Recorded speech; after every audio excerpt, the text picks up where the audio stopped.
একজন সেক্রেটারিই ছিল, উনিই বলেছিল যে মেয়ে হয়ে এখানে রিক্সা চালাতে দেবো না। আমি চ্যালেঞ্জ লড়েছিলাম, গাড়ি ভেঙে দেবে বলেছিল, তা আমি বলেছি তুমি ভেঙে দেখো, আমি চালিয়ে দেখাবো। চ্যালেঞ্জে সবাই, আমি জিতে গেলাম, ওরা হেরে গেল। 30 বছরের মিঠু পণ্ডিত 9 বছর ধরে রিক্সা চালাচ্ছেন বেহালার রাস্তায়, কিন্তু তথাকথিত পুরুষদের পেশা বেছে নিলেন কেন তিনি? না, আমি কোনোদিনই ভাবতে পারিনি যে আমি কোনোদিন রিক্সার হ্যান্ডেল ধরবো। বাপের বাড়িতে ছোটবেলায় অভাবের সংসার ছিল, বাবা ভ্যান চালাতো, ভ্যান চালিয়ে 3 বোনকে মানুষ করেছিল। কিন্তু আমি প্রেম করে বিয়ে করার পরে প্রথম স্বামী খুবই ভালো ছিল, কাজ করতো। তারপরে ছেলে হওয়ার পর থেকেই দিনের পর দিন অত্যাচারটা বেশি হয়ে গেছিল। মদ খেয়ে দিনের পর দিন মারধর, অশান্তি, নির্যাতন করতো খুবই। তারপরেও মিঠু তার স্বামীকে একটা রিক্সা ভাড়া করে দেন, কিন্তু তার স্বামী একদিন চালাতো তো 3 দিন চালাতো না।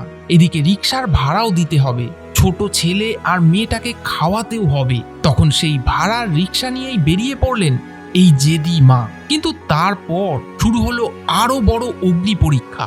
রিক্সা স্ট্যান্ডে যেমন কেউ দাঁড়াতে দিত না, তেমনি মহিলা বলে কেউ রিক্সায় উঠতেও চাইতো না। কেউই উঠতে চাইতো না, মেয়ে ছেলে রিক্সা চালাবে, আমাদের খারাপ লাগে। তবে মিঠু এত সহজে হাল ছেড়ে দেবার পাত্রী নন। ওই রিক্সা নিয়েই ঘুরতে ঘুরতে পেয়ে যান প্রথম কাস্টমার। তারপর আর তাকে পিছন ফিরে তাকাতে হয়নি। লড়াই করে রিক্সা স্ট্যান্ডে দাঁড়াবার অধিকারও অর্জন করেছেন। তবে দুঃখ পিছু ছাড়েনি তার। লোকের হাত পায়ে ধরে ছেলেকে হোস্টেলে দিয়েছিলেন। ক্লাস 9-এর পর সে আর পড়েনি। এখন মাকে ছেড়ে সে আলাদা থাকে।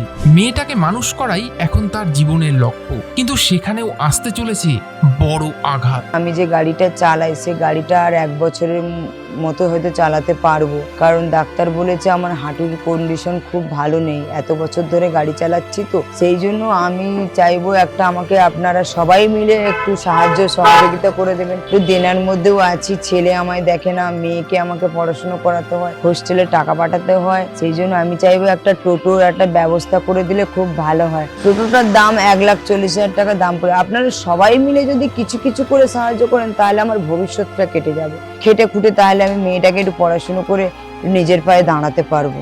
মিঠুকে সাহায্য করতে এই নাম্বারে তার সাথে যোগাযোগ করতে পারেন।